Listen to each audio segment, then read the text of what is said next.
Hello friends, welcome back to my channel. তো আজকে আমার আরেকটা ভিডিওতে আপনাদের সকলকে ওয়েলকাম জানাই।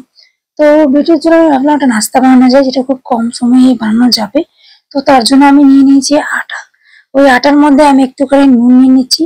আবার ওই আটাটাকে আমি একটু ভালো করে মাখাবো। আর এটার মধ্যে আমি একটুখানি কি বলে একটুখানি বেকিং পাউডার নিয়ে নেবো।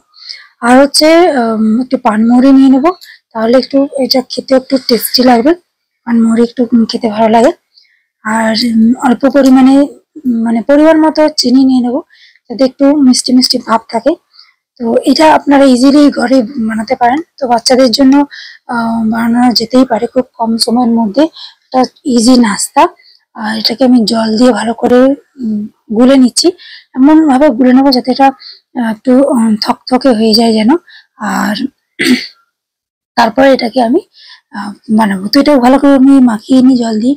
তো আমি প্লেন জলই ইউজ করছি, এখানে কোনো গরম জল বা অন্যরকম কোনো জল গরম জল ইউজ করছি না। এমনি নর্মাল জলই ইউজ করছি। সেই নর্মাল জল দিয়ে আমি ভালো করে এটাকে গুলে নিই। তো চলুন এটা গুলে নেওয়া যাক। তো ফ্রেন্ডস, এইভাবেই আমি আটা দিয়ে গুলগুলো যেটাকে বলা হচ্ছে, তো সেটা আমি বানাই। কারণ বাচ্চাদেরকে বাইরের জাঙ্ক ফুড বা ফাস্ট ফুড দেওয়ার থেকে আমরা তো বাড়িতেই এরকম নাস্তা বানিয়ে দিই, সেটা তাদের জন্য অনেক ভালো।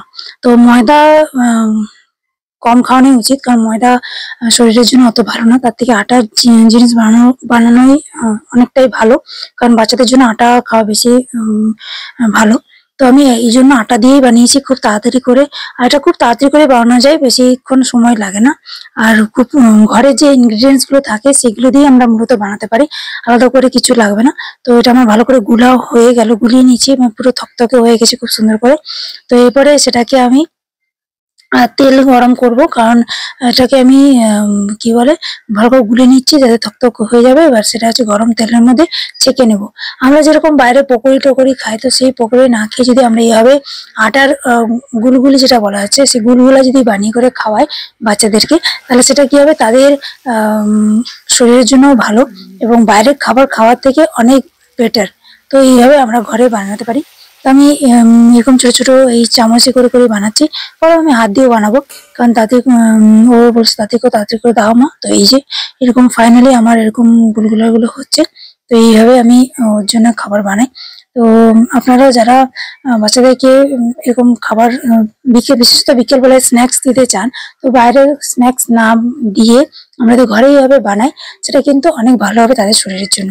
কারণ আমরা যদি ছোটবেলা থেকে বাচ্চাদেরকে বাইরের খাবার খাওয়ার জন্য অভ্যস্ত করে দিই, তাহলে সেটা কিন্তু তাদের হেলথের জন্য ভালো না। কারণ বড় হলে তারা এমনিতেই বাইরের খাবার খাবে, তখন আমরা যতই চেষ্টা করি ওরা ঘরের খাবার অতটা খেতে চাইবে না। তো যতদিন ওরা ছোট আছে, যতদিন আমরা পারবো ওদেরকে ঘরের খাবার, ঘরে হাতে বানানো টাটকা তেলের বানানো জিনিস খাওয়াবো। কারণ বাইরের জিনিস কতদিনকার তেল দিয়ে ভাজা হয় সেটা তো আপনারা সবাই জানেন।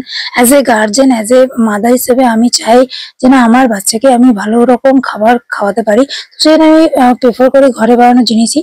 তো এইভাবে আমি ঘরে বানিয়ে ওকে আমি খাওয়াই। তো এটা খুবই ইজি প্রসেসে, দেখতেই পাচ্ছেন এরকম ভাবে লাল লাল হয়ে গেল, প্রায় এটা হয়ে গেছে। এরপর এটা আমি একটা বাটির মধ্যে নিয়ে নেব। তো এইরকম কয়েকগুলো বানিয়েছি। আর ওর যেহেতু এটা খুব ভালো লাগে খেতে, তো ও সত্যি খুব ভালো করে খায় আর খুব আনন্দের সহিত করে খায়। ওই জন্য ও বাইরের অত সিঙ্গারা পকোড়া অত খেতে চায় না, কারণ আমি ওকে বাইরের খাবার খেতে দিই না। তো এইভাবে আপনারা বানাতে পারেন। তো ভিডিওটা লাস্ট পর্যন্ত দেখার জন্য অসংখ্য ধন্যবাদ।